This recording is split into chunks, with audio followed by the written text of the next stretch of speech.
Welcome back, Officers of the Republic, of course, on Underworld Police Chief APGAINS. There's a lot of shit to talk about today, and none of it's good. Some of it's funny, but mostly it's just another brick in the perpetual road of despair. The good news is, see what I did there?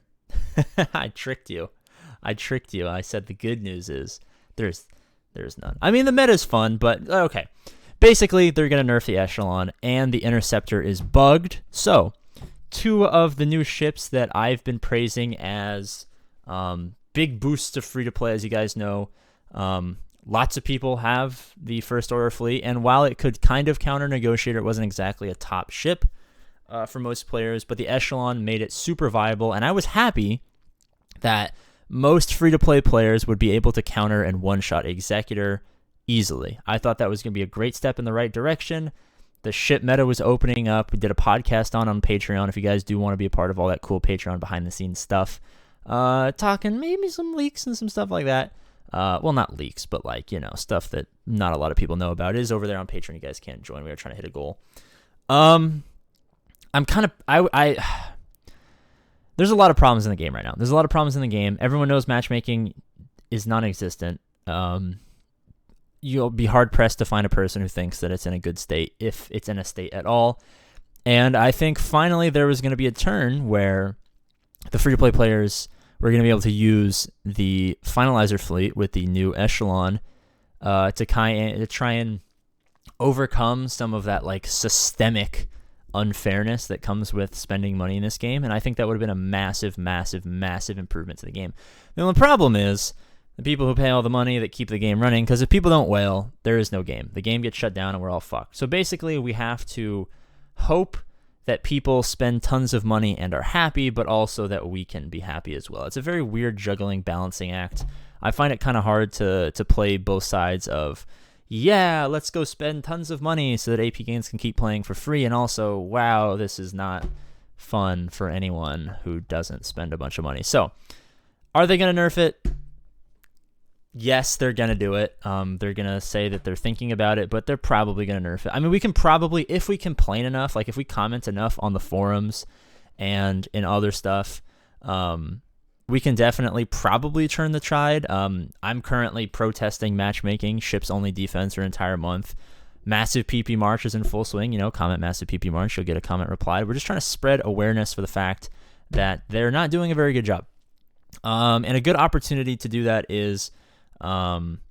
Heinze is really good friends and has a lot of the behind-the-scenes stuff early for stuff at Capital Games. So he's going to be doing a stream on Friday at 10 Eastern, 7 Pacific with Crumb and with Doja. We've known that they're probably going to drop something big on this stream for quite a while, so I'll probably also be streaming and just preparing for, you know, making a video on whatever is... going to be announced there. I would imagine they're going to announce a couple of Omicrons, probably announce the next fleet, the next legendary character, the next galactic legend. But something's going to be announced. They hang out from time to time on, you know, Cubs Fan Han streams, on Rangers stream, sometimes with Operation Metaverse, and with Heinze. So it's not uncommon for the developers to show up to streams. But when they do an official forum post about it, it's pretty obvious, and we've known for a while that this is probably going to be where and when they announce the next big change. So if you guys want to come hang out with me around the same time, we will be streaming and just anticipating and preparing to make some videos and to do some commentary and prepare for whatever it is that they are going to announce. I imagine it's probably going to be a big legendary or a galactic legend announcement. But I hope it's a ship. I hope it's a couple of ships. I hope it's a couple of Omicrons.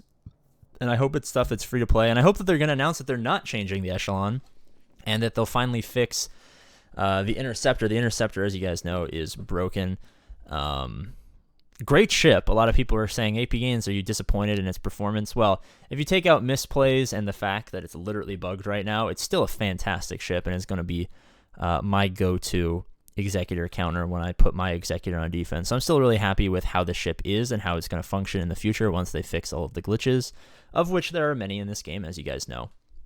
But I think the big thing that we probably have to make present in our opportunity is Matchmaking is dog shit and needs to be fixed somehow. Either add actual matchmaking, don't lie to us and call it skill-based matchmaking. Add what I've been yelling for since the very beginning. Have GP brackets so that people can't fall, because, we were streaming like literally minutes ago.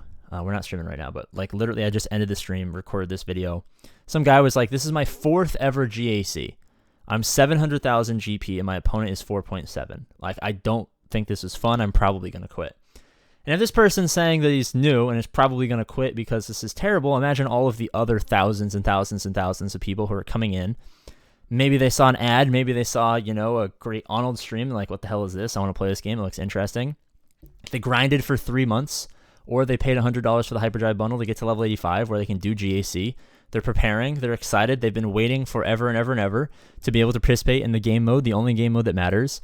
And then just terrible, terrible, terrible development comes in and fucks them over, and now they're all quitting. Or at least they're saying they're going to quit. A lot of times people say they're going to quit, but people who are new are less entrenched. If an 8 million GP player tells me he's going to quit, I normally say, yeah, right. You're probably more likely, actually, like Doja said, to spend more money, right? People who say they quit likely come back and then still spend more money, right?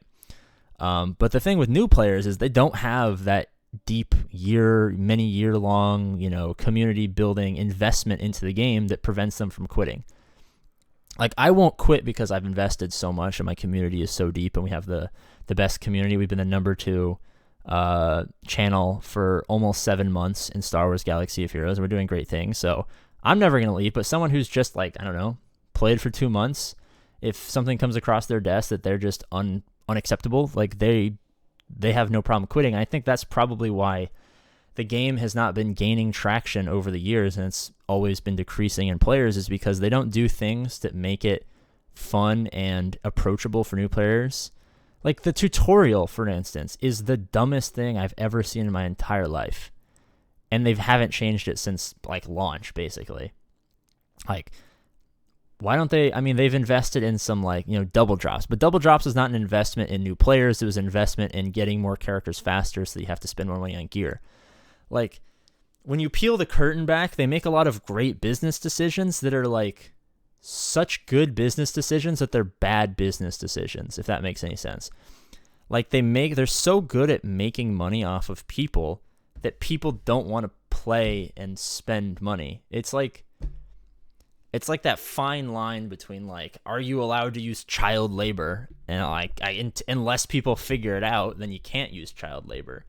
But when no one knows that there's child labor going on, great business decision. And then someone finds out you're using child labor and now you're fucked and there's billion-dollar lawsuits. It doesn't always need to be this such precise business savvy, take every dollar out of everything. The change that moved the crystals above the credits, that's an obviously really good business decision. But I think they finally got caught doing something that's just ridiculously dumb. I think they tried to sneak that in there, and I don't think they anticipated how obvious it was to the larger community, how slimy that was. So something's coming. The ships are broken. I love the game. The meta's in a great place. It's weird. I hate to be so negative. 6%ers, let me know in the chat if you may. Only 6% of people who watch the videos make it past 8 minutes. 6%ers, I want your opinion specifically. I know everything I've said today is negative, but the game is in a good place other than the fact that they can't put conceptually it's in a good place. The meta is fair. The problem is matchmaking doesn't allow for fair play. If we had fair play, the game would be awesome, but there is no fair play. So we don't have opportunities for it to be awesome. My thoughts. What are yours? Let me know. I'll see you guys later.